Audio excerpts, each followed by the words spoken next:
এরা আমি আছি। এরা সবাই মিলে আমরা তারাপীঠ এসেছিলাম, এরা সবাই মিলে রিকোয়েস্ট করেছে যে এরা একটা ব্যাট বল কিনে দিতে। তো এদের আমি একটা ব্যাট বল কিনে দিলাম, ওদের দিয়ে ওপেনিং করা। নে ভাই ওপেনিং করছে, চল একটা বল করি আমি একটা, তুই একটা ব্যাট করবি।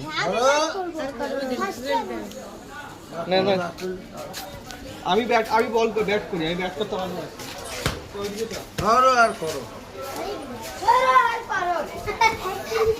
সবাই মিলে খেলবি এটা। এতজন মিলে আমাকে ধরেছে তারাপীঠে ব্যাট বল কিনে দিতে, ভালো লাগলো। খাবার পয়সা চাইলো না, ব্যাট বল কিনে দেওয়া খুব ভালো লাগলো। আমি তাই সঙ্গে সঙ্গে তাদের ব্যাট বল ঠিক আছে, ওইদিকে এদিকে আয়। এখন এক ব্যাট বল খেলা হচ্ছে আমাদের। ওই পিছনে কেউ যা। ঠিক আছে, আমি যাব। আমি যাব। এই নাও। ঠিক আছে। এবার আমরা এখানেই খেলবে। এখানেও খেলবো।